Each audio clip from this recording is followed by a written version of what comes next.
Hi everyone, welcome to Caravan of Consciousness. This is episode number 6, and today I've got my long-standing friend for the last few years, Mike Williams.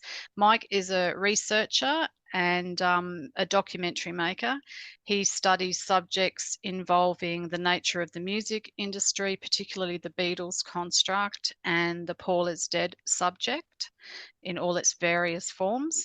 As well as the social engineering side of things like the Tavistock Institute and other cultural creation entities that have broken down family values and morals and redirected society's trajectory. Mike also studies within all that occultism and symbolism. He's also an accomplished singer, songwriter, multi-instrumentalist, and has produced 2 albums, Leaving Dystopia and Hollow Moon, and I believe he is now working on a 3rd album. Welcome, Mike. Amanda, thank you so much for having me on your podcast. It's a pleasure. Thanks for being here. Yeah, it's been a long time coming and we're finally doing it. So, like I said before we started recording, it's probably getting a little bit monotonous for you to repeat the same things. But just for my listening audience that may not know about you or haven't followed your work, first of all, I'd like to ask you, when did your awakening journey start? Like, when did you first realize that the nature of our reality is not what we grew up believing it was? Well, I've always known that there was an aspect of our reality that wasn't as I was being told and taught. And that's because at a young age, I had a lot of paranormal experiences. And because of that, I knew that there was something else going on, even when adults were telling you that it's your imagination or, that didn't happen, you know, you're thinking, well, yeah, actually, it did happen. And so I did. I had a lot of paranormal experiences growing up. And then in 2009, I had it's going to sound crazy, but I literally had a vision. And I had it when I was lying in bed, I wasn't asleep. And to make a long story short, I had this vision. And in that vision, my spirit guide had come to me. And at the time, I didn't know it was my spirit guide. And he had just said to me, "It's time." And I'm thinking, well, time for what? And he just said, "It's time." And then, as quickly as he came, he pulled back. And I saw his face, Amanda, just like I'm seeing you or anybody else in the physical world, clear as day. So it wasn't my imagination. I wasn't dreaming. It was an actual event that took place. And also, when it happened, there was this euphoric feeling that went right through my body. And it was just total unconditional love. And I knew at that point that something very significant had happened. Now, I didn't know what it was going to mean, but what happened soon after that event was a lot of things in my life changed. So at the time, I was in the corporate world. I spent over 30 years in that environment. And I ended up wrapping it up within 5 years. I got into hypnosis. I was actually a board certified hypnotherapist with the International Association of Counselors and Therapists. And I did that for 12 years. And as we were talking before we got started here, I retired back last September, September 1st. I retired the practice, but I helped a lot of people, hundreds of people over the years. As I mentioned, half my practice was clinical work, and the other half was spiritually oriented, past life regression, between lives, and those types of sessions. So my awakening actually took place in 2009, and it was a spiritual awakening. That's what shook me. Before that, even though I had the paranormal experiences, I was still on the hamster wheel, the matrix, and everything changed Yeah, back in '09. yeah. And with the spiritual awakening, did you start to connect the dots about sort of things in society not adding up, or was it more that you were just looking at it from a spiritual perspective? Do you know what I mean? Like, Yeah. did things come into your sort of field about sort of like the media or the banking system or things like that? Or was it coming from a higher perspective? It was coming from a higher perspective. Yep. So it was a spiritual connection first. And at the time, I just I couldn't get enough of reading metaphysical material. Yep. And what had happened was back earlier in 2009, I read a book. I was always fascinated by near death experience. And I was always looking for good documentaries, good books on it, because I just found it fascinating. And so I was on Amazon and I was looking for books on NDE. And Amazon said, "Hey, you might like this book." And it was Memories of the Afterlife. It's a book by Michael Newton. And I didn't have any idea who Michael Newton was.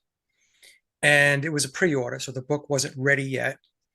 And so I read the little blurb on it, and it was about past lives and reincarnation. And I thought it was interesting. So I just ordered the book.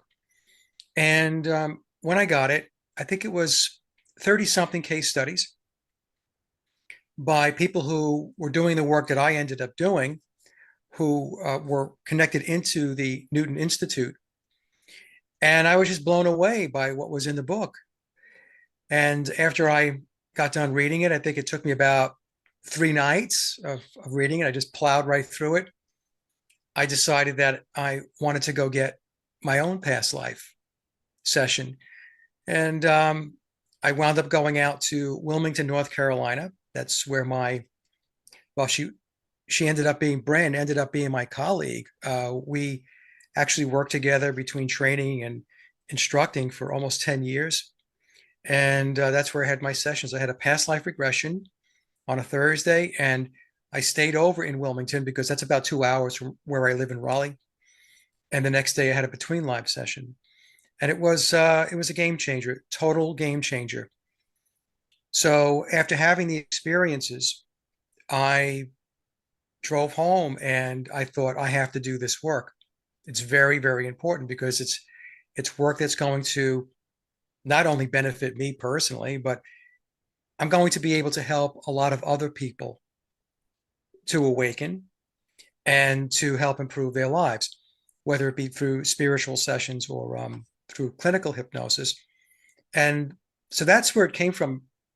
First, it was all spiritual. And it was kind of like my divine had set the table. And Yep. they were telling me, hey, you know what? You have to get this down first. Get Yep. this down first because this is the most important. Because what I didn't know at the time, but which I found out in short order, is we are in a spiritual battle. Mm-hmm. So if you don't have that spiritual connection or that spiritual understanding, then yeah, you could still do the battle, but I don't think that you have all the ammunition you really need. Yep. Exactly. Yeah. Because having that higher level of awareness and of the bigger picture and of just that spiritual foundation gives you a level of fearlessness Mm-hmm. Yep. because you realize that this is not everything. This is not all of it. And there's a much bigger picture in play. And that is what you're in support of. You're in support of that bigger picture and trying to bring the masses together and get them to move off the dime. Yeah, exactly. And I think too, when we come from the spiritual perspective, we can connect with our guides and the angels and archangels and things like that. Whereas people that aren't necessarily on the spiritual path, they might still be doing a lot of the work and trying to fight this spiritual battle. But because they're coming in from just the physical perspective, they probably feel overwhelmed at times. They're probably Right. not protecting themselves enough and are getting hit with not just EMFs and things like that, but also other negative energies and entities and things around them. Whereas when you have that knowledge and that sort of higher view of things, you've got more to pull into your little tool bag to help. So yeah. So I guess you would have read Robert Monroe's books too, would you? That guy in the, I think he was in the 70s and early Yeah, I didn't read 80s. Robert's books. I read Michael Newton's books. I read a bunch of Brian Weiss's books. Um, maybe I did read one of Robert's books now that I think about it. I had so many books, Amanda, when I got into this Yeah. that they just piled up and I was just plowing through them. Yeah, I was lucky because mum was right into this sort of stuff.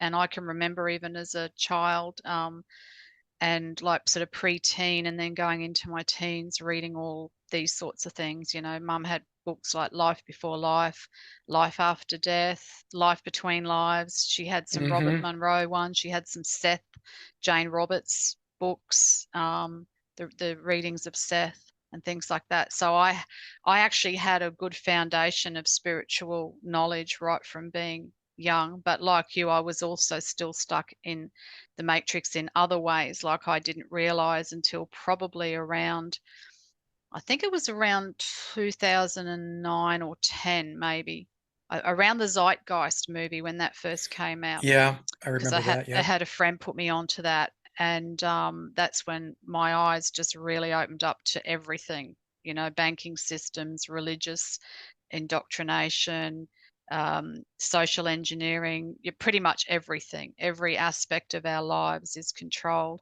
So I sort of came in from about then up to now, whereas a lot of people have really only woken up in the last 2 to 3 years, really, Yeah. with what's gone on since 2020. And I know Yeah. going back a few years, you know, even in the 90s, I was right into like um, Louise Hay, Dr. Wayne Dyer, um, I think it's Mike Brady and all those people, and the guy Bruce Lipton that talks about epigenetics and things like that. So Yes. I Yes. had all that sort of stuff there. Um, but when they were sort of talking about this great awakening and we're going into this, you know, human consciousness is rising and we're going into this other sort of dimension and on a higher level, I still couldn't put my head around how it was going to happen. And it's totally not what I thought it was going to be. When 2020 hit, I'm just like, oh my goodness, I had no idea that it was going to be like this. But it's been, yeah, really, really strange seeing people that I thought would never ever be able to talk about things that I've been talking about for years and years. Now I'm finally having those conversations with people. There's still a lot of people, obviously, that are walking around with the blinkers on, but so many more people have woken up. Have you found that in your circle of friends and associates and family, that more and more people are awake now in the last 3 years? Yeah. I'm finding that I don't want to say that people are like awake. What I'm finding is that there's an awareness. There's more of an awareness. So you have to be aware first before you can become what Yeah, we call quote awake, right? yeah, So yes, so I'm finding a lot more people now are becoming aware that something is very, very wrong with the world. yeah, And all you need to do is to take a look around you on any given day. And it's as if we live in a comic book, like a cartoon. mm-hmm, Nothing makes any sense. yeah, And everything is upside down. And it's amazing to me how people that can't see that they can't see it. It really does fascinate me that they can't sense that what's going on around them is not a good thing. And yeah, it's like I said, it's upside down. But but there are a lot of people that have become aware and they're starting to question a lot of things, whether it be medical, the government, politics, the military, the education system, whatever it may be. They are now looking at it and questioning it, which is what we need to do. yeah, Question everything. yeah, exactly. Yeah. And so, um, getting into your research that you've been doing the last few years, how did you actually start on that path, on that journey with getting into the Beatles conspiracy and things Yeah. like that? Yeah, Yeah, it's not something I ever thought that I would get into. I was born and raised on Long Island in New York, and going back to when I was 9 years old, I was begging my father to take me to the movie theater to go see Yellow Submarine. So I was 9 years old, and I was a little Beatle freak at that age. And so he took my brother and I. I know it was very painful for Dad, Yeah. but that was not his thing. Yeah. And so I was a big Beatle freak, fanatic my whole life. And I have a record collection, Amanda, of Beatle records, 33 RPM and 45s that would rival anybody's collection of Beatle vinyl. I have their albums from across the world. Uh, some of the albums that I have are extremely collectible, and that's because I was collecting them over many years. And you can see even behind me, you probably can't see too much, but or you can't see it there. But on the other side of the shelving, I have a lot of Beatles types of memorabilia and so on. I've gotten rid of a lot of it over time, especially since I got into the research back in 2016. But so the point I'm making is, I love the Beatles. The Beatles were the reason why I got into music, why I played guitar, why I started writing music, why I decided to record, and all that. And but back in 2016, this is one of those things where you're not really quite sure how it happened. It's just this fuzziness and vagueness with regard to memory. But I was looking for books, and again, I was on Amazon looking for whatever I was looking for to read, and then the Memoirs of Billy Shears pops up, and it was the 2009 version. The '09 version is the first edition of the book. It's the red cover for those that are who are just wondering. There's a blue cover now. That's the later edition. And I read the little synopsis about it, and I thought, well, yeah, this looks kind of interesting. So let me buy this book and let's see what this is all about. So, I sat down, I read the book. It's 666 pages. Yes, it's Yeah. a lot of occultism tied to it. There's a lot Yep. of occultism tied to the Beatles. And after I read the book, I was just, I was just couldn't believe what I was reading, and I was Because thinking you to myself, you would have, sorry for butting in here, but you would have already have known or heard about the Paul is dead oh yeah, from, yeah, because I remember hearing about that way back in the oh 70s. yeah, Yeah. yeah. So I Yeah. knew about the Paul is dead rumor, but Yeah. I chalked it up as basically, a very clever, witty marketing ploy that the Beatles put in Publicity play. stunt. Yeah, Publicity stunt. Yeah. that's what I thought too. Yeah. Yeah. In fact, I remember Sophia Smallstorm sending me an email going back before we did our show in 2016 about um, Paul McCartney being swapped out. And I said, nah, don't believe that. I literally wrote back, Yeah. don't believe that. It's a bunch of hogwash. Yeah. And in fact, back when I was in high school, I think it was around 1976 or so. I think I was a junior in high school. I put together a little class, a little lecture. I brought my friend's older brother in. His name was Doug, and Doug was about 4 or 5 years older than us, and he knew all of the clues on all of the Beatle albums. The play the records backwards and all that stuff. So my high school at the time was very progressive, and so they allowed the students to bring in guest speakers. So I thought, okay, well, I'm going to bring Doug in because I found the clues fascinating, even though I didn't believe that Paul McCartney was actually replaced. I found the whole premise and the clues fascinating. Yeah. Right? So, Doug came in and he did his pitch, and I never expected the whole room to be standing room only, because I remember before that I was putting little flyers up thinking, I Everybody hope somebody. loves everybody loves a mystery.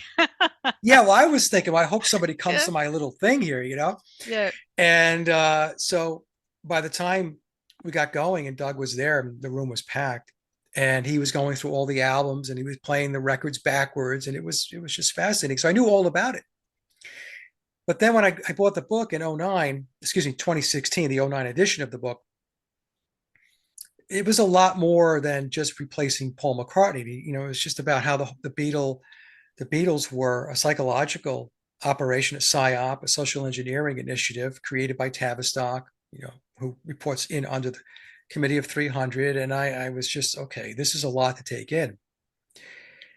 And so what I did was I decided that I was just going to start researching the book. And because it's classified as historical fiction, and the reason why it's classified that way is because there are non-disclosures and secrecy agreements that Billy, by the way, when I say Billy, folks, it's Billy Shears, also known as Paul McCartney, that Billy has signed, and also Thomas Hugh Harriet. Tom is the author / encoder of the book, and I can get into why they call him the encoder in a bit. And he also had a signed non-disclosure. So anybody who's tied into the book has NDAs and secrecy agreements. And so putting out a nonfiction book would be extremely problematic because it would be breach of contract. And there would be very significant legal implications if anybody breached those contracts. So nonfiction. So nonfiction means historical fiction means that the book has threads of fiction throughout it. And it's up to the person who's reading the book to learn to decipher and decode what is truthful and what is not. Yep.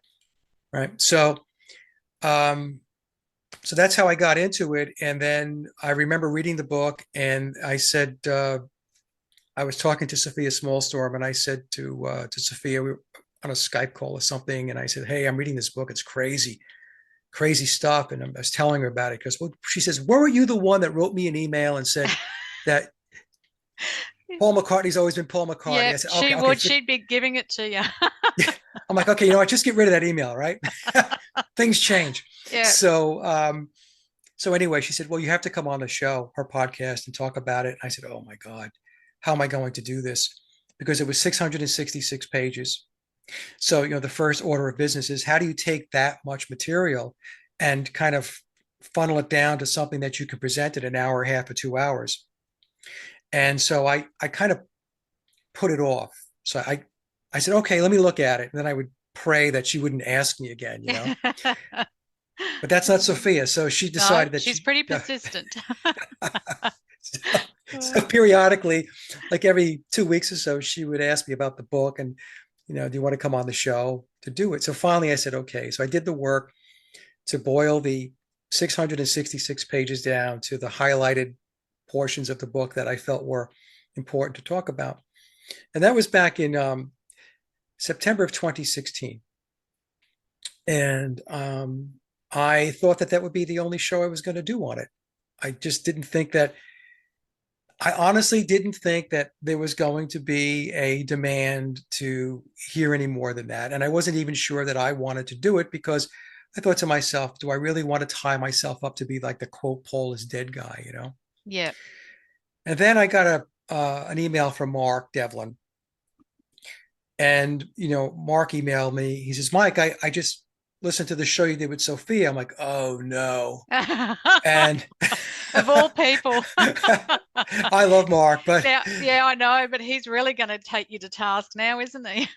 Yeah, no, it was fine. It was fine. Yeah. So when I said to Mark, yeah, I'll come on and do the show. And it's so funny. If you go back and listen to that show, I'm pretty sure it was that show. It was the second one. I said to Mark that I'm not going to do any more shows after this one on this topic. It's like famous last words. Yeah. It's comical. Yeah. So I did the show with Mark, and then I tried to get Tom Hugh Harriet on my show to talk about the book. And initially, Tom said he could do it. And then about a week later, we connected, and he said, I can't do it, Mike. I can't go on any shows. So I think what happened, and Tom didn't say this, but I'm pretty sure this is what happened. He went back and said, hey, I can promote the book. Yeah. I can do the podcast circuit. I can go on Mike's show. And I think he was told by legal counsel, don't do that, because you don't know what it is you might say that's going to be a problem with the non-disclosure that you sign. So the best thing for you to do. It could have even been above the legal counsel. It could have been in Billy's camp that told Absolutely. him. Yeah. Absolutely. Don't do it, because you just don't know how you can get yourself caught up in something, So anyway, that was it. And but it intrigued me so much that I decided to continue to do the work. And I was, looking at all kinds of stuff, and my hard drive was filled with folders on the Beatles and Paul McCartney and all that. And what happened over time was, as I was doing presentations and I was putting them out there were other folks that contacted me, and they were doing their own research, or they were interested in my research, and it got them to do the research. It was a combination of two camps. And so what ended up happening was there was about a half a dozen of us that were loosely networked together. And we were just sharing thoughts and ideas and speculation and hypothesis and theories. And we were doing all of that. And so over time, it just kind of evolved and it gelled. And the research got more and more definitive, more concrete, to the point where, at least from my perspective, I feel very comfortable that what I have put out, my body of work, with the help of my colleagues, I stand by it 100%. Did we get everything right? No, nobody's going to get everything right. But what I tell folks is, when the smoke clears, I'm going to be far more right than I was wrong. And I'm not saying that because I'm patting myself on the back. It's because I know the level of work and research that went in behind the presentations Yeah, that we put out. exactly. Yeah. You And know? there's definitely a lot more to it. It's like recently I watched the Crow 777. I always tune into the Crow 777 podcast, and they did the Moon Manson Woodstock, unraveling all the threads there. And I Yeah, actually said on their chat that it's like a jumper. It's like someone's knitted a sweater, and then Crow and Jason have come along and pulled a thread, and then the jumper's just unraveling. And it's like you with the whole Beatles thing, because initially it was just the one thing, was Paul swapped out? Did the original Paul die in 1966 and was replaced and blah blah blah? But after a while, there was all these other things coming into it, wasn't there? There's a lot more to it. We started to realize that the Beatles were actually a construct. They were part of the social engineering from the Tavistock Institute, so they weren't organically, put together or got together, right. sort of thing. You've got that aspect of it. You've got the fact, another big revelation was, did they write all their own songs? And then we've even had more revelations with regards to the person that's playing Paul McCartney now, that you might want to get into with your recent research that your friend has done regarding the eye and things like that. So, yeah, did you want to talk a little bit about some of those aspects of the research? Yeah, so that's exactly how it worked, Amanda. It was basically a step approach. So the first step is to take a look at, was he swapped out? Is he a different guy? So, and once you do the work and you approach it objectively and with a critical mind, he was swapped out. And then it moves to, the next level. Why was it done? What's Yeah, going on here? And that's when you get into the whole social engineering aspect of it. And yes, they were a creation of Tavistock, as was the Rolling Stones, as was the entire British invasion, as is all of the genre of music that has followed. All of it is manufactured. All of it is, music is the big tool in the controller's toolbox. That and Hollywood. The entertainment industry is used to manipulate, plain and simple. yeah, exactly. So you get to that, and then, once you get through the social engineering aspect of it, then you find out that there's all of this occultism tied to it, primarily through Aleister Crowley. And then you realize, and as you're doing the research, that the the controllers that reside within what I refer to as the pyramid of power, they are um, adherents to Crowley's religion of Thelema. And Thelema means will, do Yeah, as thou wilt. yeah, And and it all goes back, for them, it goes back to the ancient Egyptian mysteries. And I concluded that with the controllers, the Egyptian mysteries is their spiritual and their religious foundation. They are Egyptian mystery fundamentalists, Yeah. zealots, Yeah. And and everything goes back to that. wasn't the last McCartney slash Billy album, wasn't that called Egypt Station? The 2 albums ago, Egypt Station. Oh yeah, yeah. 2 albums ago, Egypt Station, and so it goes back. It goes back to Egypt, and so some folks will ask, "Well, what about Babylon? What about Rome? What about?" It's all in there, but they bring it back to Egypt. Yeah. Because that is their spiritual and religious foundation. That's where their ideology resides. Right now, what we're going through is Crowley's Aeon of Horus. Yeah. That's what we're going through right now, and it overlaps with the Age of Aquarius. Crowley's Aeon of Osiris was the Piscean age. Mm-hmm. They don't have an exact overlap time-wise, but it's pretty much there. Yeah.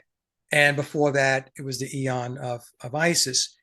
And so Crowley explained, or his teachings, that the Aeon of Osiris was a very oppressive period of time, a very oppressive age, where humans were not allowed to be enlightened, illuminated. They will never unshackle if the current system continues to be in place.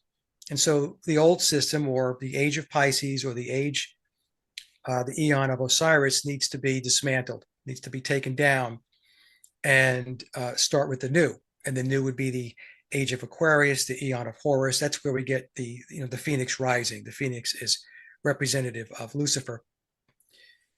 And so what's going on is all based upon Crowleyism. It's all based upon his principles, his tenets, his religion, which in my mind is kind of crazy, right? Because we have this one person, and for all intents and purposes, the way I see it, the pyramid of power has put all their eggs in his basket. Yeah. So he had a belief system, he had a philosophy, he had an ideology, he had a spirituality that the majority of the controllers that they subscribe to. And the way they go about their changes, the way they take down the old age, it's not by a natural order, it's not by a natural means, it's through alchemical stages. So that's what we're going through right now. So the stage we're in right now is Nigredo. Nigredo is when you just take everything down, you break it down, dismantle it. And in their philosophy and their ideology says that you cannot have any remnants of the old lying around. It's got to be taken out. It's got to be obliterated. Yeah. And then you start with the new and you build up from there. Isn't also one of their tenets order out of chaos? Yes. Yes, So, right. which is what we're pretty much in now, is chaos as things That's are what we're breaking going down. through now. Yeah. Yeah. Yeah. But the thing that I've concluded, and if there are going to be people that disagree with me, that's fine, but everything that they do is not natural. It's not the natural order. It's constructed, it's manufactured. They believe that they can change things through their occultism, their alchemy, and their magic. That they can actually force the natural order out of the way. That they can override the creator, they can override source, they can override the natural cycles of life by doing what they do with their occultism. So it's not natural. That's the thing that we have to keep in mind. Yeah.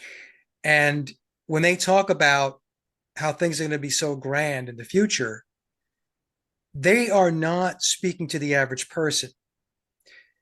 They are speaking to the adepts and the followers, the congregation of their religion and their belief system.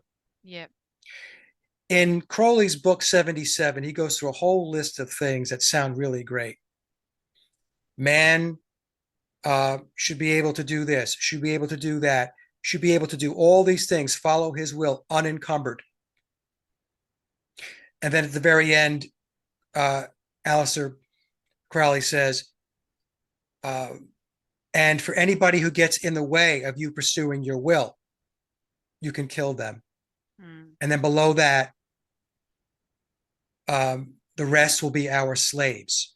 Yep. See, that's the piece that a lot of people miss. Yeah. Basically, what he's saying is we're going to impose our will on you, on humanity. So there's a few elites that will be able to do whatever they want. Yes. And live the best life, and Right. everyone else, we're just the useless eaters. We're the profane. Yes. Yeah. And if you get in the way of us pursuing our will, we will take you out. Yeah. We can eliminate you.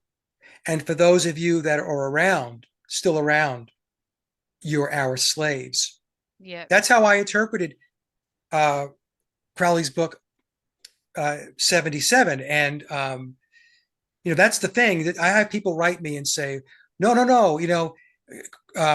Aleister Crowley's philosophy and his ideology is a good thing because it's going to unshackle humanity. And I'm like, look, I read the words, and the words, they look good, okay? But I also understand that he's not talking to me. Yeah. Yeah. You see? So if you think he's talking to you personally, and you think there's salvation in Thelema for the average person, I'm sorry. I mean, I don't subscribe to that. Yeah, exactly. Well, I did a bit of studies in the 90s. I did esoteric astrology and psychology, and it was through the University of the Seven Rays, and they actually have ties to the Masons, which I didn't realize at the time. Well, I might have known, but I didn't realize what the Masons were fully involved with. And they talk in there about the adepts and the aspirants, and then there's all these different levels and the pyramid of power. And they spoke about the unwashed masses and things The like that. profane. Yeah, the profane. Yeah. And that's what really opened up my eyes, even back in the 90s to a certain degree. But I still didn't realize, what it was all about and what it was sort of saying until I started researching in the last few years. Yeah. Yeah, and the thing is, the Beatles. The reason why I went through all that, folks, is because the Beatles are, as an entity. I'm not talking about the Beatles individually per se, although if you read memoirs, you pick up pretty quickly that Billy himself is an occultist into mysticism and the esoteric. As an entity, are occulted, and that occultism is Thelema. Yeah. It's Aleister Crowley, and Crowley has become a pop icon in pop culture throughout music and Hollywood. Yeah. We take a look at all of the symbolism. It's all Egyptian symbolism, one-eyed symbolism, the Eye of Ra, the Eye of Horus, and so on. So this is what's going on, and as I've said, it's not natural. They're forcing it. Yeah. It's artificial. So the change and the transformation that they're bringing about is not organic. Yeah. Everything they do is not organic. Yeah. Which, like you were Right. saying, goes back to even the bands and things. Nothing happens organically. It's all part of their plan. Right. Yeah. Right. Yeah. And just as And a in quick side note there, when you were speaking about Aleister Crowley, because I know I was in contact with you recently. I'm currently reading Weird Scenes Inside the Canyon by Dave McGowan. And I yeah, came across in that book that Graham Bond, who was a multi-instrumentalist and tied in with the Laurel Canyon sort of crew, it says in that book that he's allegedly a son of Aleister Crowley, and I sent you that photo that I found of him online, and he looks uncannily like Billy Shears. So they are possibly half brothers, and I was wondering how many other half brothers and sisters he's got running around out there. But yeah, well, that's just a side. So no, it's a good side because in the book, in memoirs, Billy strongly alludes to him being Aleister Crowley being his biological father. It's not written, definitively, but there's enough clues that are dropped in the book where, okay, I think he's telling us that AC was his biological dad. And, and some folks will say, well, I don't see his name in Wikipedia under Aleister Crowley's children. I Yeah. said, well, you're not going to, I okay? Aleister Crowley know. was big time into sex magic. Yep. And so I would guess that there are a number Yep. of people out there that were the result of sex magic. Billy, in all likelihood, being one of them. Mm-hmm. Yep. And so there's not going to be a direct tie back to Crowley. Now, the thing with sex magic is children that are conceived from that ritual, they are identified and tapped for a position in life that's going to have a lot of influence Yep. and a lot of power. So they are handled and groomed. So if they're born of a sex magic ritual, then they're going to be slotted for big things in their life. And this is what I suspect happened with Billy Yep. and Yep. others. Yeah. Yep. So, Absolutely. sex magic was Crowley's thing, Yep. right?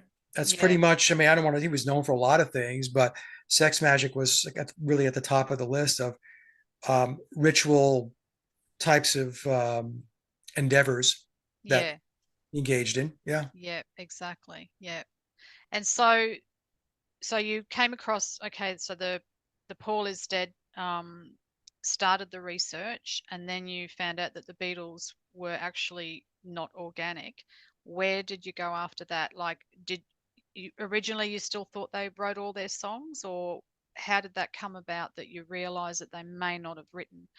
Because actually, before you answer that, I just wanted to say I never understood the Beatlemania, or the fury around the Beatles, about how brilliant they were as songwriters. Because Mum had a lot of Beatles records, and I remember as a young child and toddler, dancing around and singing to Beatles songs. But as I got older, and people that were into the Beatles, like, oh, they're the greatest band that ever, lived, and they were the best songwriters, and they wrote the best. And I never could get that. I thought there's other bands out there that are musically way better, like Led Zeppelin and things like that. I always used to scratch my head. What is it about the Beatles? Why do people think that they were the greatest and best of everything? And it never sat well with me, but obviously I didn't realize at the time that, yeah, they actually weren't the ones writing the songs anyway. But how did you sort of come across the fact that they didn't write all their own songs? Well, two things happened really. There was a passage in memoirs, and it was on page 350 and 351. And it wasn't a lot of words, and it's going back to a previous edition. And the paragraph I'm going to paraphrase said something to the effect that, and George Martin was going to take their little songs and make them great. And then the next page talked about the Committee of 300 and the snitch. And I thought, the Committee of 300, the snitch. Well, the Committee of 300 was John Coleman, Dr. John Coleman. And so I got the book, The Committee of 300, and read the entire thing. And John Coleman talked about the entire control system. So the Committee of 300 is about 300 individuals that run the world strategically. Like, they get their orders from up above, right? Yeah. Whoever the up above is, but think of them as kind of like the 300 people that ensure that whatever decisions are made above them are um, are delegated out to the various international organizations, Tavistock being one of them, to social engineer the world, to put their social engineering initiatives into play. And so Coleman didn't have a lot of passages on the Beatles in the book. The book's about 250 pages or so, but he talked about how they were a creation of Tavistock. but the thing that really got me was I was watching a DVD. It's a series, and the series is titled Deconstructing the Beatles, and under that would be the various albums. So Deconstructing the Beatles, let's talk about Rubber Soul, let's talk about Sergeant Pepper, let's talk about Revolver. And it's just one of those things, it's synchronicity, Amanda, where why did I pick Rubber Soul? Sergeant Pepper was one of my favorite albums, Rubber Soul, Revolver, Abbey Road. I liked Rubber Soul, but it wasn't in my top three. Yeah. But I picked Rubber Soul. Yeah. You were guided to. Yeah. Yeah. So I started watching it, and I've been playing guitar for a long time and writing songs and, in and out of recording studios, especially earlier on in my life. Today, I mean, all of my recording is done in my office. I have a home studio. So I'm watching the DVD, and it's the official narrative that's being presented, and it's saying that the Beatles had just come off their U.S. tour. They were going into the recording session, which went from October 11th of 1965 to November 11th of 1965, 30 days, to write, rehearse, arrange, and record 16 songs in 30 days. So it's 14 for the album, and then there was 2 for a single. And I'm listening to this, and I'm thinking to myself, there's no way that this happened. There is no way that 16 songs were written in 30 days, especially when the official narrative tells us that they came into the Rubber Soul sessions with no backlog of music. Yeah. Who comes into a recording studio dry? I mean, that's time that you're eating up. They had to write from scratch. Yeah, that's The, ridiculous. the Nobody official does narrative, that. it's crazy. Yeah. It's crazy. The official narrative said basically from scratch. There was like Michelle, they said, the official narrative says there was like little bits of the song, but when all is said and done, they had a blank piece of paper and they had to come up with 16 songs. Yeah. And as I was researching it, I concluded that it couldn't have possibly have happened. It couldn't possibly have happened. I mean, can you imagine taking, I don't care how good a songwriter you are, and saying, okay, look, you've got 16 songs to write between now and 30 days out. Get going. Yeah. And what people don't understand is the Beatles were on the hook for 2 albums a year contractually. This is the contract that Brian Epstein signed. So 2 albums in 63, 2 albums in 64, 2 albums in 65. And they did the 1 album in 1966, Revolver. So they were operating within very, very strict time constraints. They had to get this done. There was no schedule moving to the right. In other words, delays were not going to be possible. Yep. You had to make these dates because in the case of Rubber Soul, they had to wrap up by November 11th because they needed to have Rubber Soul in retail by December 3rd. Yeah, for Christmas. Because for the Christmas season. Yeah, because didn't they also do a couple of other songs on an EP, was it? In the same during session? that session? Yeah. They had to do a flexi disc for Christmas. That's right, yeah. They had to do, they got their MBEs. They took a day out to go do that. Yeah. They also had 2 days where they were doing a TV special and they weren't in the studio. Yeah. So when I did the analysis, for those days where they weren't physically out of the studio, I gave them the benefit of the doubt and said they were just heads down writing songs and trying to crank it. But the problem that most people make whenever they talk about this, and it typically comes from people who are not musicians and songwriters, is when you write a song, you have to rehearse it. Exactly. And you have to get the other guys rehearsing too, because they're not going to know what's gone on in your head. So right. you have to try and get the bass lines, the drums and the The guitar fills and parts, the yeah, vocals, the yeah, harmonies, exactly. everything, Yeah. everything. I mean, one song could take 30 days. Exactly. Yeah. And so this was the thing. So people want to just jump from write and record. And the answer is, well, of course they can do it because it was the Beatles. The Beatles can Yeah. do anything. The Beatles are magical. And, Superman. yes, they have superhuman ability. And Yeah. so no discussion. Yeah. So don't question it, Mike. It just happened. And but the other problem was, which was a big problem, is if you're writing the songs from scratch, then you don't have the names of the songs yet for the songs you haven't written. Mm-hmm. Okay. Yep. And if you haven't rehearsed the songs completely and gotten them ready to be recorded, you don't know the runtime for those songs. So, what's the problem with that? Well, the problem with that is when you bought a record, the label had the names of the songs, the runtimes of the songs. Well, the label had to get printed. How are Yeah. you going to print the label? And how are you going to print the album art if you don't know the names of the songs? If you don't have the sequencing. So the sequencing would be this: George Martin would have the names of the songs and the runtimes. So songs are named, songs are recorded. He knows the song's 2.5 minutes, it's 3 minutes or whatever. Now he sequences, he does the sequencing. The sequencing allows him to determine how many songs are on side A of the vinyl, how many songs are on the B Yeah. side. Exactly. And Okay. how much gap you're going to have between each track.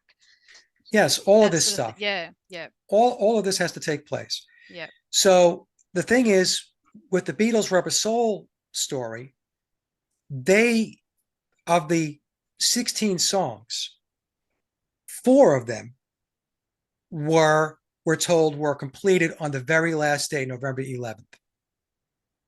It's That laughable. means, It's actually laughable now you really think about it, isn't it? But we just lapped it up, didn't we? yeah. So Yep. George Martin didn't have the run times. Yep. We could argue maybe he had the names of the songs because they were Yep. coming in. Okay, well, this is what I named the song, but he didn't have the run times because they hadn't been recorded yet, and he didn't even know whether they were going to be able to get the recordings completed.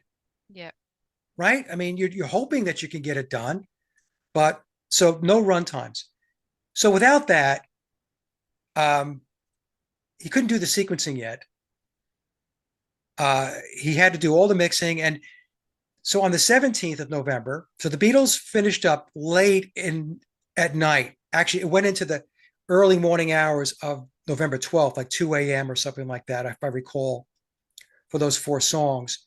Then George Martin had to do the final mix, and then the final lacquer had to be cut. And that lacquer wasn't cut until November 17th, almost a week later. So you can't press anything without a final lacquer. And the lacquers have to be tested before you can make them final. It's not like it's just, Shazam and it's just there. Yep. So then we're talking about the final lacquer was released on November 17th, and the Beatles had to have, well, EMI had to have the records in retail by December 3rd. That's like, what, 2.5 weeks? Yep. How did all the record labels get printed with the names of the songs, with the sequencing? When did all of that take place? It didn't take place from the time they left the studio to December 3rd, because back in the day, too, we didn't have big box outlets, right? Or online stuff to buy our music from. Retail was small record stores. Yeah. So you So the had that. shipments, so the Yeah. whole distribution process took time. Yeah. There was transportation. And the other thing that a lot of people don't know is back in the day, the way the labels and the album art was done was 4-color printing. Well, a friend of mine who's uh, very knowledgeable in the music industry, he's been in it for decades, said that it took 1 week, Amanda, for the ink to dry Yeah. on the album art.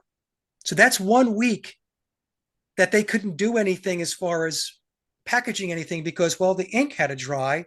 before we can touch the album sleeves Yeah. and send So, them out and marry them with the records. yeah.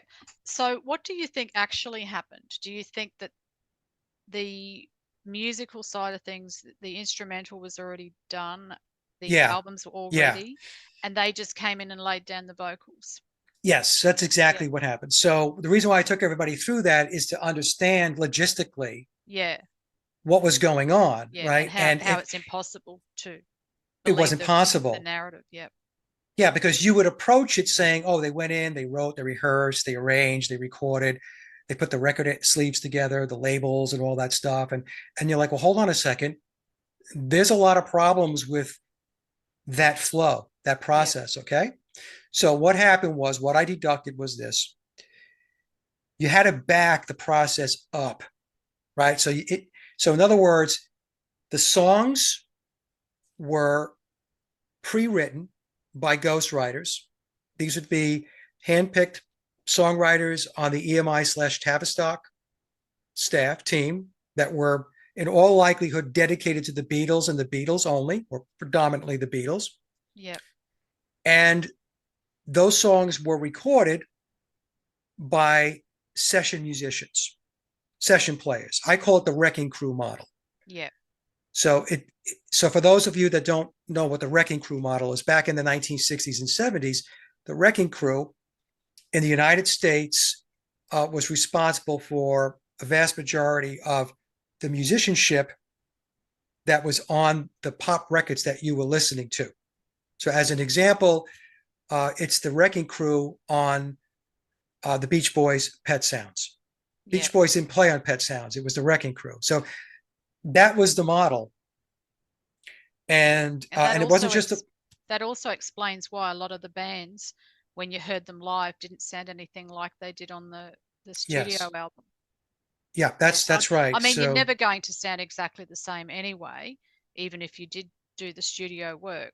But a lot of them were just way off what you heard on the yeah, albums. Yeah. yeah. So that's what happened. So the songs were pre-written by ghostwriters. The songs were recorded by session players. And this was all being managed by George Martin. Think of George Martin as the managing director of the Beatles. He was the guy that was he was the glue that kept it all together. He was running the show. He was ensuring that the the psychological operation stayed on track. It was like managing a project plan. Yeah. And so the Beatles came in between October 11th and November 11th to put the vocals down. So because they had to learn the songs, they had to learn the melodies, they had to learn the harmonies, they had to Yeah. do all that. So what they were really doing on that last day, November 11th, and those four songs was they were singing, trying to get the vocal tracks down Yeah. for those four songs. And I deducted that this was the model for all of the Beatles records between their first album, the UK release, Please Please Me, and Revolver. And starting in 1967, because that's when Billy was leading the band, because Paul passed away in September of 66, September 11th. This is what Memoirs tells us. Billy took over and Sergeant Pepper was his baby. But even during the 67 through 1970 period, although John and George were writing more of their own material and playing more on the recorded tracks, the Beatles were still utilizing ghostwriters and session players. Yeah. And of course, Billy himself was a session musician. Yeah. So he knew lots of session players. Yeah. And since this revelation, we've actually found out that it wasn't just the Beatles either. There was a lot of artists in those days that were doing this.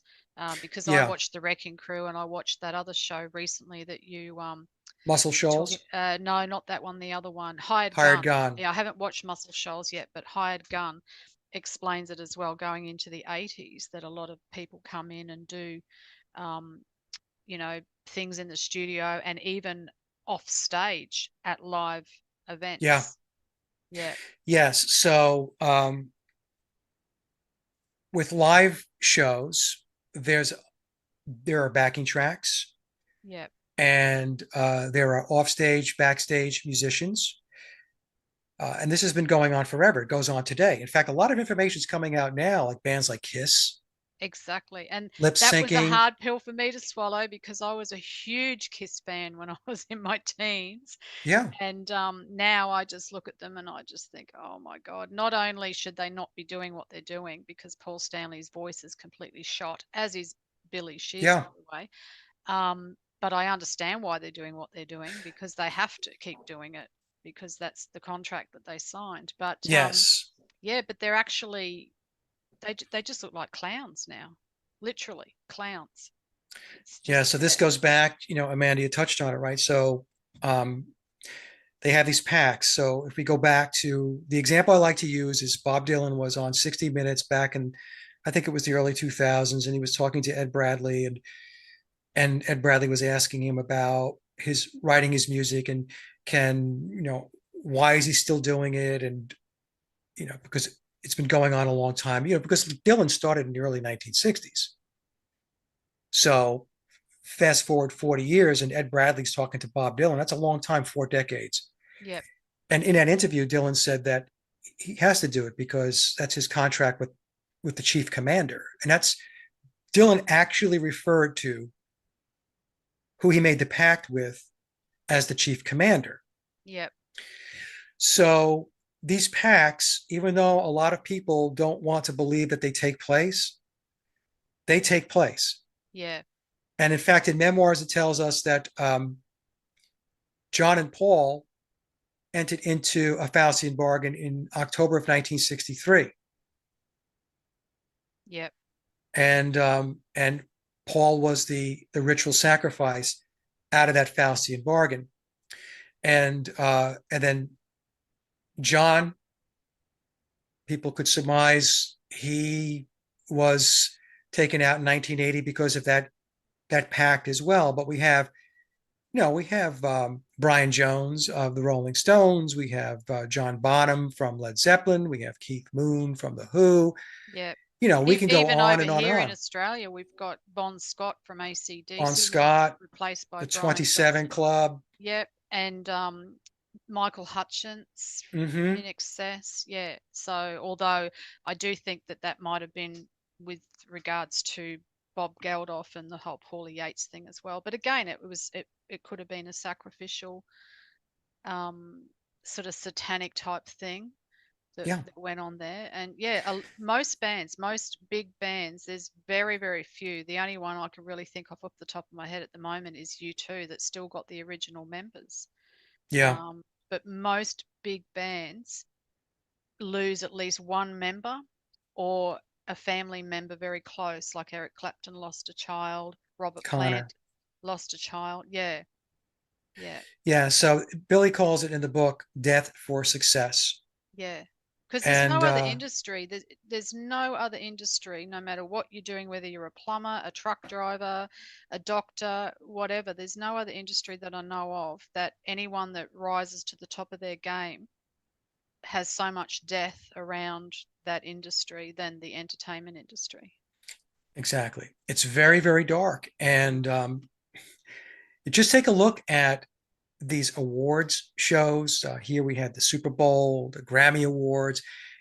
It's all dark, satanic, ritual stuff. yeah, And if you can't see it, then you're asleep, you know, yeah, because it's right there. It's right there. It's rolled up on your doorstep, yeah. and They were hiding it for a long time, but it's not not covert hiding it. anymore. You know, it's out there. They're yeah. Yes, It's like their last desperate I don't know what it is really. It's well, it's I guess they're throwing it in people's faces because it's the time where everyone should be starting to wake up to this sort of thing.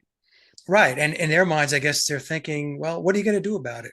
Yeah, What are you going to do about it? I think in their minds, they think that they've gotten to a point where they're not concerned anymore about uprisings and stuff like that. especially after the 2020 incident. That was a huge gauge as to where people are as far as who's going to rise up and who's just going to take whatever and just sit there eating their popcorn, looking at the I football. was I was taken back by it.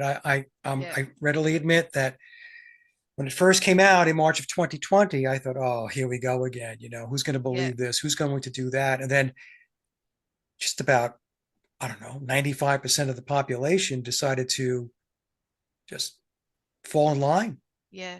It And, shocked when you me do too. that, when you do that, that all that does is just enable their agenda. You've got to push back. If it doesn't feel right, it's not right, then don't do it. Exactly. Yeah. Don't do it, And but in any case, yeah. So that's what happened with the whole Beatle thing. And, for me, probably, my legacy as far as the Beatles goes will be, I'm the guy that went out there and said that they didn't write all of their own music and they didn't play on all of their recordings. Yeah. And have you had anyone from that camp or from anyone that's in the industry actually say to you now that, you've actually stumbled across something that wasn't supposed to get out there, or like, I think, didn't you say recently someone sort of tipped their hat to you and said now that the cat's out of the bag or something? Yeah. So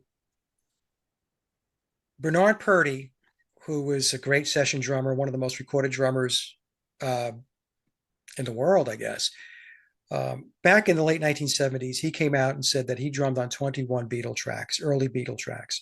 And that's aside from the tracks that he said he fixed that had to do with the Beatles and Tony Sheridan. And that was before the Beatles hit the big time.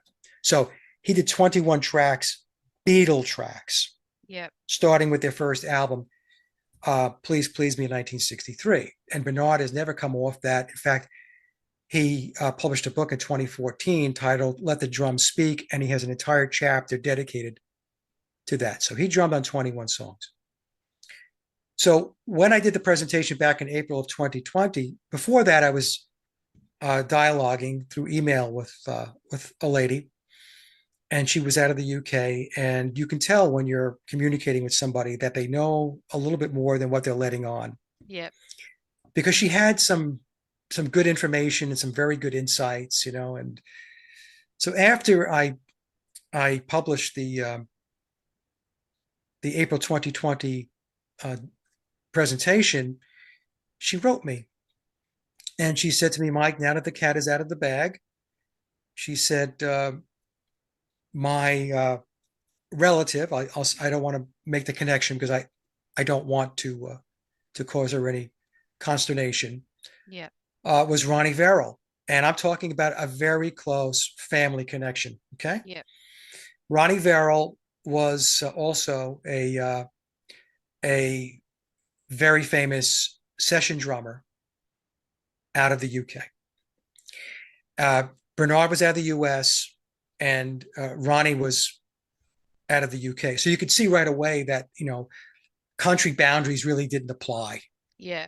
So Yeah. they brought in, because they would just ship the tapes, like in Bernard's case, they shipped the tapes over to the US for Bernard to do the overdubs for the drums. So she said that Ronnie drummed on Beatles songs as well.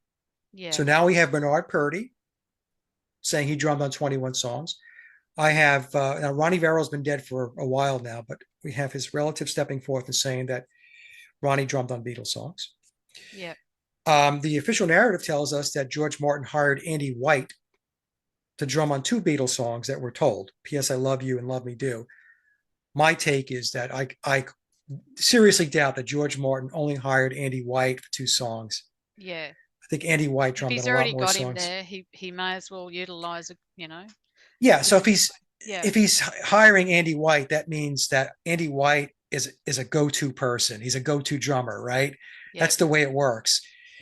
And then in 2000, I think it was in 2004, it was an interview.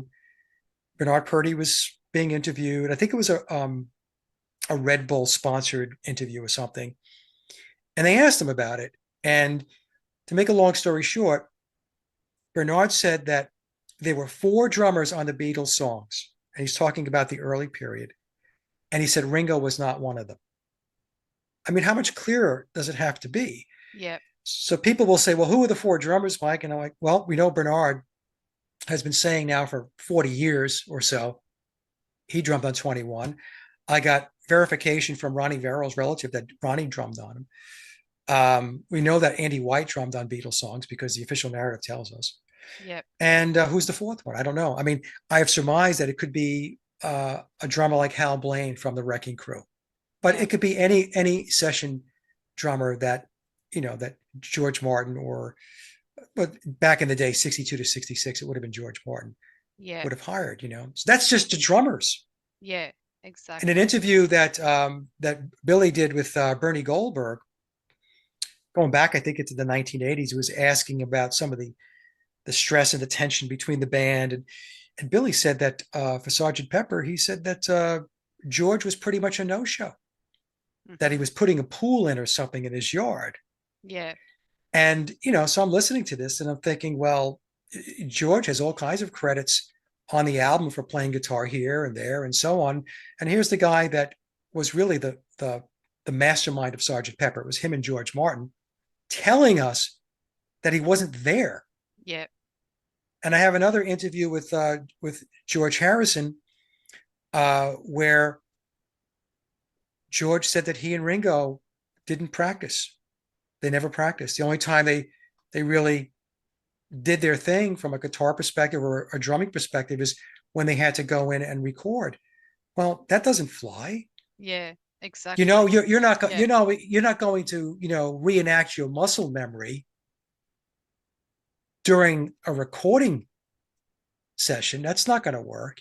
Yeah. So there's a lot of stuff out there, Amanda, is what I'm saying. And what I like to do is to use the mainstream media's own information to piece it together and say, look, they're telling you, Yeah. but you don't want to believe it. That's on you. Yeah. And you can see even in some of their concerts, because I heard recently in one of your interviews that one of the concerts they were starting to play, I can't remember which song it is now, but there was a song Day tripper. and Day Tripper, that's it. And that riff at the beginning had started before the guys were even playing their instruments, Yes, or they were playing something totally different, or yeah. So they you weren't actually, playing. yeah, They so you weren't. So actually day. see it with your Yes, own eyes. But yeah, yes. It's clear as day. So day tripper starts and they miss their cue. yeah, And so that's interesting because I had a person write me who is tied into the Beatle machine. I mean, not directly tied into, like not in the inner circle, but he has done work uh, related to the Beatles. In fact, he told me that he did some session work for John Lennon yeah, back during the Apple days. And he wrote me and said that you're right, Mike. He says it happens all the time. yeah, He told me that he used to do that work, that there would be offstage or backstage musicians that would be playing that the audience didn't see. And that's how a lot of it got done. yeah, Sometimes it was a mix. I have a friend of mine who's a sound engineer out of Europe, been in the business for a long time, and he explained to me how sound engineers will will mix in what's being played live versus a backing track yeah, if they're using a backing track versus live musicians. What folks don't understand is it's a business, it's entertainment, and the entertainment business, whether it be music or Hollywood, it's there to make money, yeah. And and they're to putting a product out brainwash and to and warp to minds to, brainwash, yeah, right?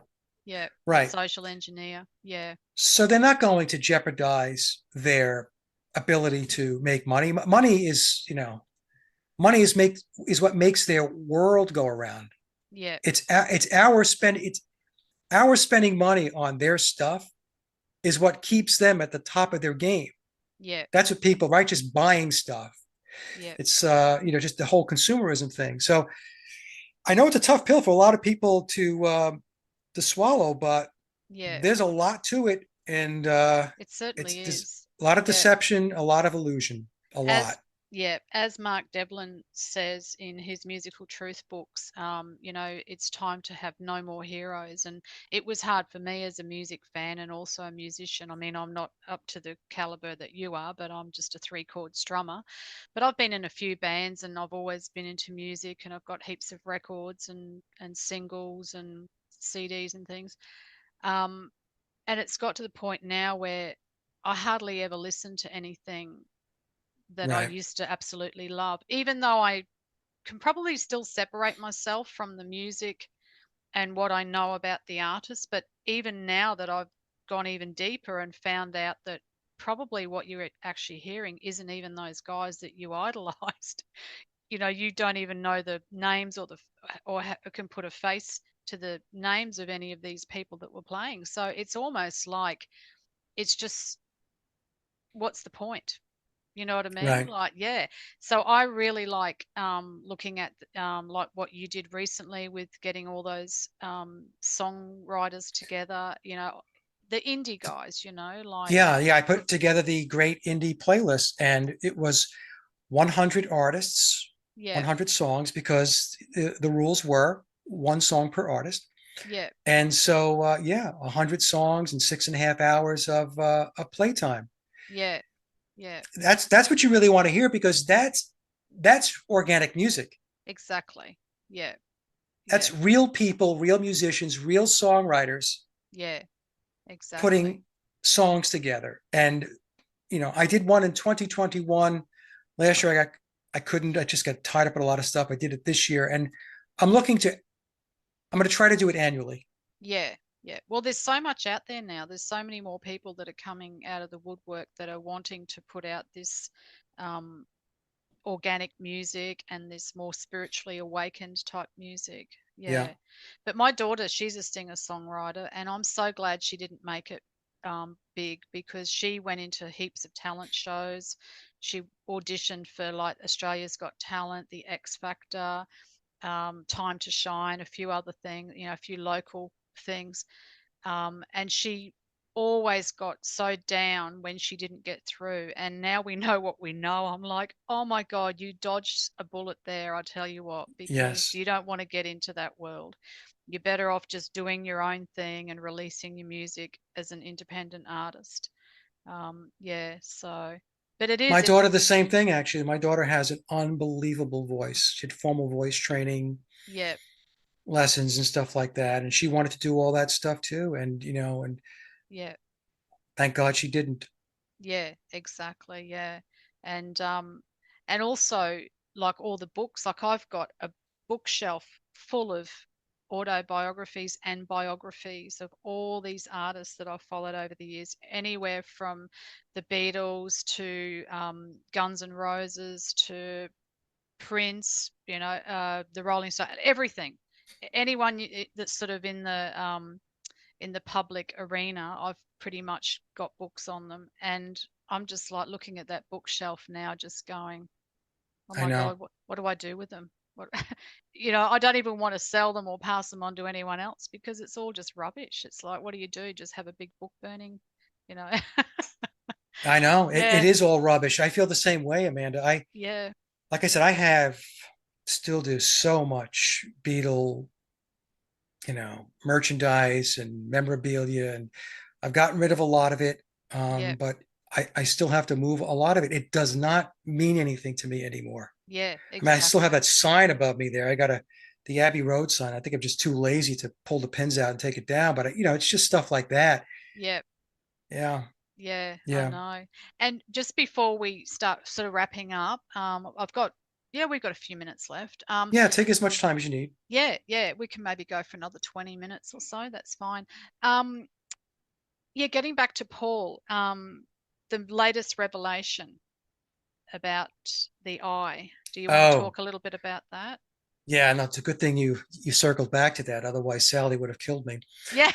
So, She so did some great research. Oh my goodness. Yeah. But yes, once you know, you can't unsee it. Once you see it, you can't unsee it. no, It's no. right there. Yeah. So what happened was, so Sally was. We have a private group um, where we would share some ideas, and there's like 3 or 4 of us on that group. And she was putting these pictures up about his eyes, and she was explaining, that his eyes are not aligned and they're out of sync and so on. And I'm looking at this and I'm thinking, okay, what are you saying? Um, so Sally's like, well, what I'm saying is that he has a prosthetic right eye. He has an artificial eye. Can't see. He's blind in his right eye. Billy Yep. is, aka Paul McCartney. So I'm looking at it and I said, okay, you know what? I think you're right. Because once you notice it, like you said, Amanda, once you see it, you cannot unsee it. Yeah, exactly. So initially, that was going to be brought into a larger presentation I was going to do with Sally. It had to do with Pan and Frankenstein and all this stuff. Believe it or not, all that stuff is tied in, as crazy as that sounds. And I said to her, no, no, no, no, no, no, no, no, no. This is a standalone presentation. We can't get this to be lost in the sauce. Yeah, This has got to be front and center. exactly. Because it's such So a we, huge revelation, isn't it? yeah. And what happened was Sally caught it because Sally has a prosthetic left eye. She's blind in her left eye. Billy's blind in his right eye. So she's very familiar with the movement or lack of, or how the eyes are oriented and all of this stuff. So what she did, because she didn't want to embarrass Billy. So, because she knows that it's a very sensitive issue, right? It could be very sensitive. Yeah. So she wrote Tom and said, look, I know he has an artificial eye.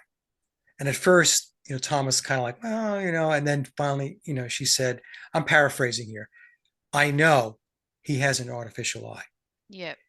If you don't want me to, or if you don't want us to put it out there, you just let me know. Now, this is her speaking. Okay. Yeah. I don't know. I may have continued to do it. I mean, he's a public figure. I don't know. But Yeah. Sally, she was making sure that she was going to be considerate, I should say. Yeah. And so Tom then said, well, look, just be kind. Yeah. Treat it gently. Don't bulldoze through it and stuff like that, which we would never do. It's Yeah. just not who we are. So that's how it came about. And so we did the presentation, and I did a follow up myself, only because I was asked, not because Sally didn't want to join the discussion. I always get asked about it, which is a little awkward because I'm not the person that discovered it. I Yeah. was the person that interviewed the person who discovered it. Yeah. We just happened to work together, on a periodic basis.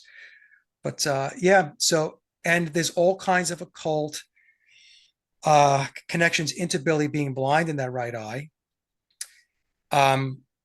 We surmise it's possible that the eye was taken during a ritual, Mm-hmm. because in memoirs he tells us that his earliest recollection of trauma-based mind control goes back to when he was 3. Yeah. He also says in the book that he was tutored and mentored by Aleister Crowley, which earlier I said we suspect it might be his biological father, Yeah. for 10 years. And so Billy was born in 1937. Aleister died in 1947. So there's the 10 years. So, it's possible that Billy may have lost the eye in an accident, but we think that it's more likely that the taking of the eye was part of a ritual Yeah. And it's ceremony. it's um amazing too that, well, not amazing, but it lines in with that he can see out of his left eye because he's on the left-hand path. Yes. Yeah. Yes. Right. And he's playing left-handed. Mm-hmm. Heather Mills lost her left leg. That's right. Yeah. Yeah. So there's a lot of left stuff. Biological Paul was left-handed. And in the book, it tells us, and I've done work on this also. I've done a presentation on this, maybe more than one, but um, biological Paul McCartney and Billy are playing out the Osiris Horus ritual. Yeah. So you got the Eye of Horus. Yeah. All right. So that's what's Paul represents Osiris, Billy represents Horus, and they're playing out that ritual. And it all ties into what I was talking about earlier about the eon of Horus, Crowley's eon. Yep. So without getting into a lot of that because we were pressed for time, but the thread of occultism that runs through it is just unbelievable. Yeah. And I don't even pretend to be an expert in this. I know a lot more than I've ever known because of all the work I've done. But Amanda, get emails. I have 3 emails right now from 3 different people who are very, very well versed in the occult. And all of them have told me that I am absolutely on the right path with what it is I'm presenting and talking about. Yeah. And right now, I can't show this. I don't want to give this person's email away, but right now, this one here is like a 7 or 8 page, 11-point font document email that was sent to me that I have to read, going into great detail about Crowley and the occultism and the Eon of Horus and all of that stuff. And I've got 2 more like that. Yeah. So there are people out there, they know this stuff. Yeah. And sometimes I wish that they would step out and present it. But one person told me that they can't do it. Yeah. They cannot do it. And it's because the information that they know is information that not a lot of people know. And I'm guessing it probably wouldn't be very difficult to deduct who the candidates might be that are sending that information off to Mike. Yeah, exactly. You see what I'm saying? Yeah. Yeah.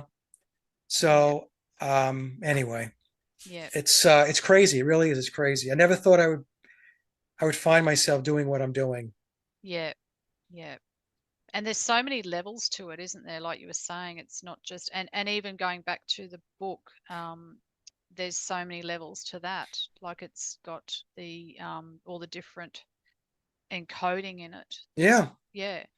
It's a Masonic book. Yeah. So so the first layer is you just read the book. The second layer is the word stacking. So every page of the book has bolded out words. So when you read those bolded out words, they form sentences. So now you get deeper. Then there's the acrostical code. So the first letter of every other sentence, when you read vertically, Yeah. now you have more information. There's more sentences to decode. Although Tom has put out the acrostical code, it's a small pamphlet where you don't have to do that. Which I had have known at the time, because I bought the 2009 edition. Yeah.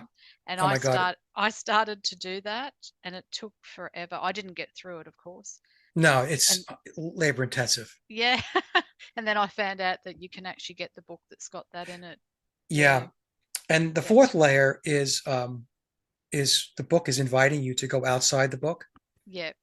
It's dropping breadcrumbs to do further research. Clues to do further research outside the book, because if it included everything, it would be 6,666 pages. Yeah. Not 666. Yeah.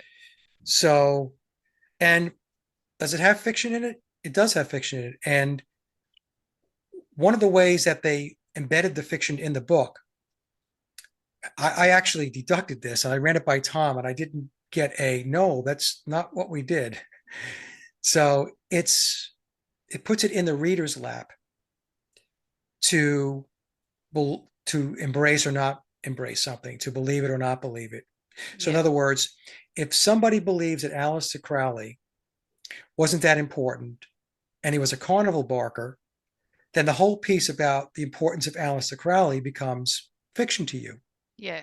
If you believe that Billy did not play the part of Vivian Stanshall in the Bonzo Dog Band with Neil Innes from Ruddle fame, then that part of the book becomes fiction to you. Yeah. And of course, if you don't believe that Paul McCartney was swapped out at all, then the entire book so it's completely basically fiction. Up to the reader's interpretation. So yes, it's very clever. Yeah, it's very clever because they knew that there's going to be something in that book, at least one thing for most people, where they're going to say, "Oh, that's a bridge that's too ridiculous." Far. Yeah. Yes, that's fiction. So that's why it's very important to not do that. I mean, don't get me wrong. I've had my moments like, really? But you have to go out and research it. And that's how you conclude whether it's fiction or not. Yeah, you've got to actually do some legwork. You got to put your head down and do some research. Yeah. And you said that they've done a few different editions and they've added footnotes and things. Do you think some of that was because of the research that you'd put out there? Do you know that Yeah, definitively that they did that and they well, not change things, but they actually added things into it in alignment with the stuff that you had actually researched and uncovered? yeah. So a couple of things happened. So the 2009 version did not have footnotes. So then um, Tom was told or instructed or whatever um, to put another version, a new edition of the book out, and to include footnotes because I had a brief exchange with Tom on this, and evidently Billy was not satisfied with the rate and pace in which the book was being picked up. So, in other words, it was moving slower than they had anticipated. So they put the footnotes in there. And then what happened was when I did my work on the music, on whether they wrote all their own music, I was doing it myself, and I had a small team of 6 other researchers that were paging in and paging out at varying degrees of participation. And when I concluded that the Beatles did not write all of their own music and did not play in all the recorded tracks, after I came out with that, then footnotes were included in memoirs that validated and confirmed my findings. Mm-hmm. Okay. Now, it was interesting the way that came about because I didn't share any of my information with Tom. I never share my information with anybody other than the people I'm working with. Yeah. So, I mean, just to kind of set the record straight, I don't work with Tom. I don't work for Billy. I'm not a Freemason. None of that nonsense. I Yeah. just do my own thing. And Tom, when I sent Tom I sent him the presentation just as it was uploaded. And he wrote me back and said, "You're going to be very pleased with the next release edition of the book." Because what I didn't know was that he was in the midst of updating, doing another edition. Well, I knew he was doing, I think he was doing another update, but I had no idea what was going to be included in the footnotes. I should say it that way. Yeah. And so when the book came out, I bought it. I buy the books, by the way, folks. I don't get them for free. I buy them.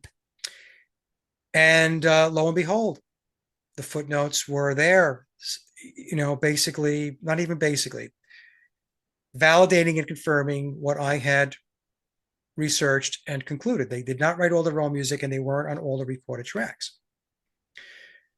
Tom told me that once something goes out into the public domain and it's truthful, they can expand on it. Yeah. I don't understand the rule, Amanda. I don't understand why they have that in place, Yeah. but that's what was explained to me. And the same thing happened with the eye. Yeah. So when Sally discovered the eye, then what happened was in the release of memoirs that came out soon after we did that presentation, there were footnotes that they didn't say that Billy was blind in his eye, but they were very coy. And if you read between the lines, it was telling you Yeah. he's blind in his right eye. Yeah. Yeah.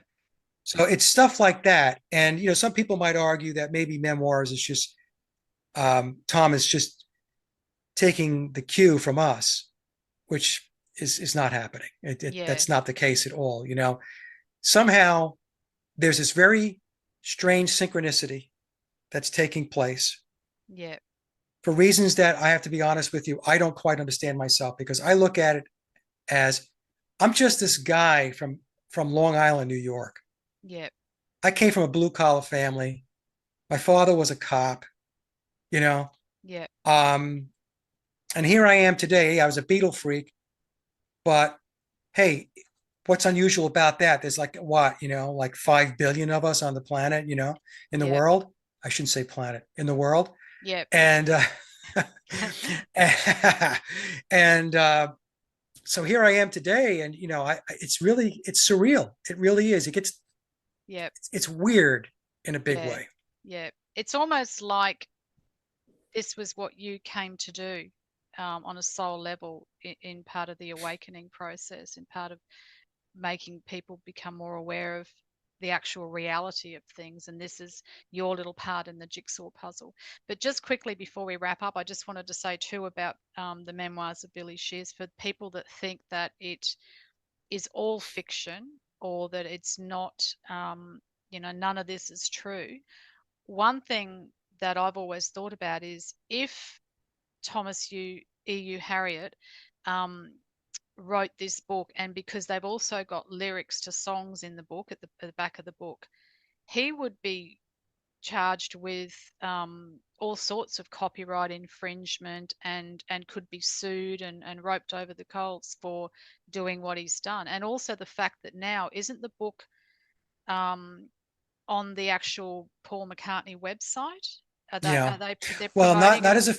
not McCartney's official website. So real quick, I'll cover. You're on very good points. Number one, Tom would have at least would have received a cease and desist Yep. order to stop.